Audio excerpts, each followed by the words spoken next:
ফ্লোরিডায় 10 দিন নিখোঁজ থাকার পর বাংলাদেশি পিএইচডি গবেষক জামিল আহমেদ লিমনের মরদেহ উদ্ধার করেছে পুলিশ। নিখোঁজ আরেক শিক্ষার্থী নাহিদা বৃষ্টির এখনও সন্ধান মেলেনি। তাকে উদ্ধারে সর্বাত্মক চেষ্টা চলছে বলে জানিয়েছে পুলিশ। এ ঘটনায় এক সন্দেহভাজনকে গ্রেপ্তার করেছে হিলসবরো কাউন্টি শেরিফ অফিস। তার নাম হিশাম সালেহ আবু গারবিয়ে। গত 16 April university of south Florida campus থেকে নিখোঁজ হন 2 বাংলাদেশি পিএইচডি গবেষক। এদের মধ্যে জামিল আহমেদ লিমন ভূগোল ও পরিবেশ বিজ্ঞান বিভাগ এবং নাহিদা বৃষ্টি একই বিশ্ববিদ্যালয়ের কেমিক্যাল ইঞ্জিনিয়ারিং বিভাগের শিক্ষার্থী। প্রত্যক্ষদর্শীদের তথ্য মতে ওই দিন সকাল 9টায় জামিলকে তার ছাত্রাবাসে এবং সকাল 10টার দিকে নাহিদাকে সবশেষ বিশ্ববিদ্যালয়টির একটি ভবনের সামনে দেখা যায়। পরদিন বিষয়টি রিপোর্ট করা হলে তাদের সন্ধানে নামে স্থানীয় পুলিশ। শুক্রবার হিলসবরো কাউন্টি শেরিফ অফিস থেকে জানানো হয়, তার ছাত্রাবাস থেকে 30 মাইল দূরে হাওয়ার্ড ফ্র্যাঙ্কল্যান্ড ব্রিজ এলাকা থেকে জামিলের লাশ উদ্ধার করেছে তারা। এই ঘটনায় প্রধান সন্দেহভাজন হিসেবে তার রুমমেট হিশামকে গ্রেপ্তার করা হয়েছে। তিনি আমেরিকান নাগরিক। সকাল 11টায় ডোমেস্টিক ভায়োলেন্স ইউনিট সন্দেহভাজন একটি টেলিফোন পাওয়ার পর হিশামের বাড়িতে যায়। এই সময় 20 মিনিট ধরে তাকে ঘরের বাইরে আসার অনুরোধ জানালেও 26 বছর বয়সী হিশাম তাতে সাড়া দেননি। পরে সোয়াট টিম ঘটনাস্থলে গিয়ে তাকে গ্রেপ্তার করে।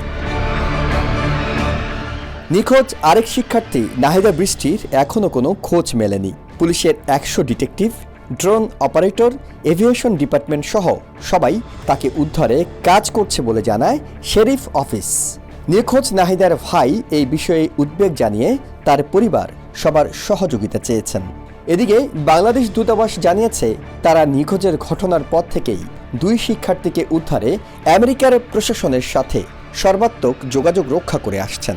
তো বাংলাদেশ দূতাবাস ওয়াশিংটন ডিসির পক্ষ থেকে আমরা এফবিআই কে অবহিত করেছি, তাদের সহায়তা চেয়েছি এবং তারা আমাদেরকে নিশ্চিত করেছে যে তারা তাদের মতো করে কাজ করছে। স্টেট ডিপার্টমেন্টকে অবহিত করেছি। স্টেট ডিপার্টমেন্টের পক্ষ থেকে বলা হয়েছে যে আমাদের যে সংশ্লিষ্ট যতগুলো কর্তৃপক্ষ আছে আমরা সবাইকে এখানে ইনভলভ করেছি এবং তারা সর্বোচ্চ চেষ্টা করছে। জামিল লিমনের এক খালা এখানেই থাকেন, তো তার পক্ষ থেকে যোগাযোগ করা হয়েছে মিয়ামি কনসুলেটের সঙ্গে এবং দূতাবাসের পক্ষ থেকেও কথা বলা হয়েছে। সব প্রশাসনিক প্রক্রিয়া শেষে নিহত জামিল লিমনের মরদেহ বাংলাদেশে নিয়ে যাওয়ার বিষয়ে প্রবাসী কল্যাণ মন্ত্রণালয় সব সহযোগিতা করবে বলেও জানা গেছে। যে কোনো রকমের সহায়তা করার জন্য বাংলাদেশ দূতাবাস, মিয়ামি কনসুলেট, বাংলাদেশ সরকার প্রস্তুত আছে।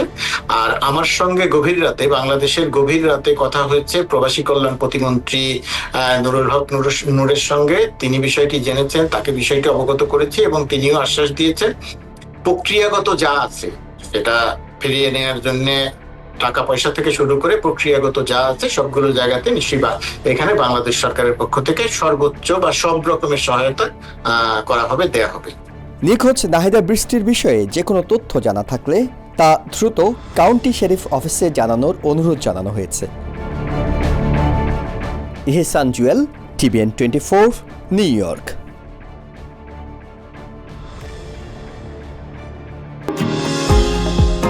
নিউ ইয়র্ক থেকে সম্প্রচারিত TVN 24 টেলিভিশন বিশ্বজুড়ে বাঙালির কণ্ঠস্বর।